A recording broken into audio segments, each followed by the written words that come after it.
Thanks for tuning in to Backyard Broadheads. I'm finally doing my long-awaited review of the Ravin R29. I've had this for about a month, but I've been trying out different scopes, and I wanted to get this set up and sighted in perfectly before I did a review and before my wife would shoot it. So in the past, I've had some barnets with rope cockers, and I had a Centerpoint CP400 with a rope cocker in the sled, and there's absolutely nothing wrong with either one of those. But now that I have one with a crank, a built-in crank especially, I don't really want to go back to the rope cockers.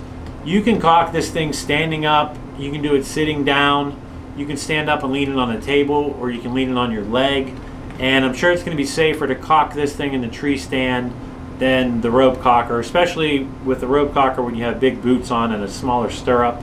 This thing is powerful. It has a kick to it. If you want the smoothest shooting, quietest crossbow out there, that's not this. But it doesn't matter.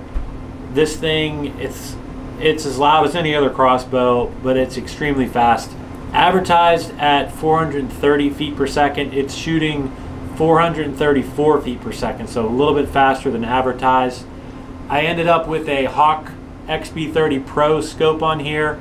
I had some $30 and $40 scopes on here. I could have used them. I had my top reticle sighted in at 30 yards. Next line was 40, next line was 60. Between those two was 50. And that kind of complicates things for hunting. So I went with a speed ring scope. I had a 10-point on here. It was a very nice scope, nice thick reticle lines. Something was wrong with that individual scope though. My friend has one and it's fine. So I ended up putting a Hawk XB30 on here.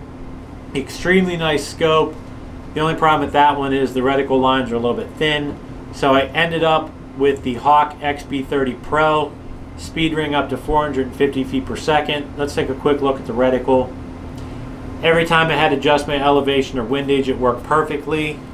One of the great things about this one is when you go to turn the light on for this scope, this knob is extremely easy to turn.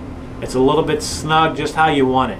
A lot of crossbow scopes, when you go to turn that light on, that knob is extremely tight. This one is awesome.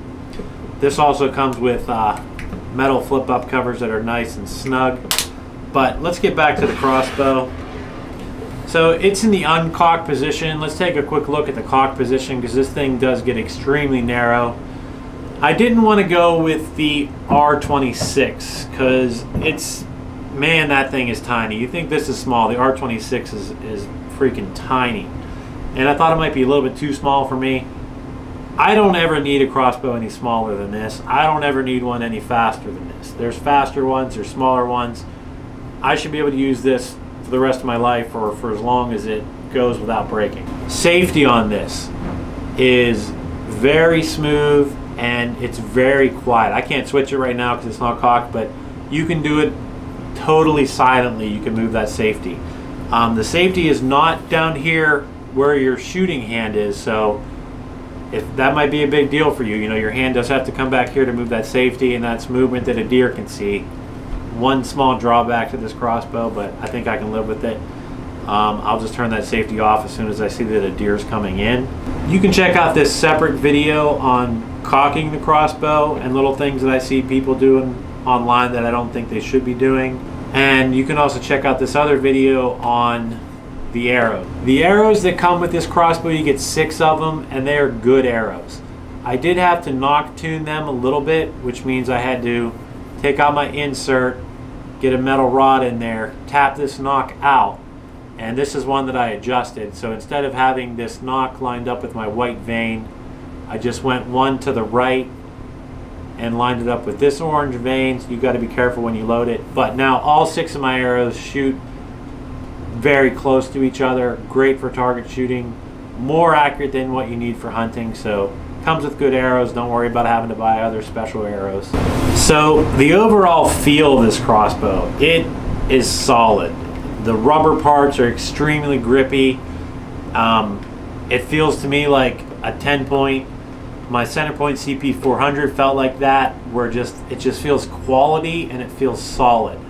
If you're considering one of these crossbows and you don't know if you're going to like it, And that's the thing that's holding you up, not the price. Just go ahead and get it. You're going to love it.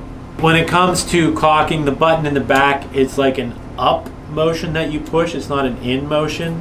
It has the crank hooked right here to the crossbow, and you simply push this button in. The crank comes off. It has a clutch built into it, and then you just line it up, push that button, it goes back on there. It doesn't wiggle at all. It doesn't rattle while it's in there. Your quiver goes right here on the other side. You can have the quiver on while you're shooting. I always take it off for shooting, and I take it off while I'm hunting. For me, anytime I've ever picked up this crossbow and look down the scope, I think it feels great. I have a lot of people that pick this up and they don't like the location of this grip. They think it should be up here. There is a Picatinny rail right here. You can add like another grip up there if you want to. I have no problem with the grip back here. I think it's great. It has these nice protectors from the flight path of the string, so you're not going to reach your fingers up too far. It would be kind of hard to get your fingers up. You'd have to kind of be doing it on purpose to try to cut your fingers off. Loading the crossbow with the arrow is easy. I just hold it lightly, put it down in here, and when it gets close to that V, then I just hold it a little tighter, snap it on. It's not a problem at all. It's something you can do very quickly. Another nice thing about this is they don't give you any wax with this crossbow because you're not supposed to wax the strings. The only exposed part of the string without serving is right here and right here. And you're not supposed to wax it because they don't want that wax to freeze in the winter time, so you don't have to wax it. There is a serving fluid that Ravin makes. You're supposed to put it on like once a year, and especially in colder times. And that just goes right on the serving right in the middle here. You kind of just dab it on there and it'll soak in.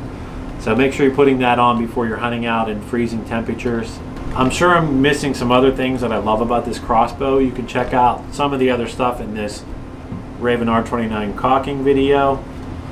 But overall, this is one of my favorite purchases I've ever made in my life. Like, I love shooting this thing at targets. I can't wait to go hunting with it.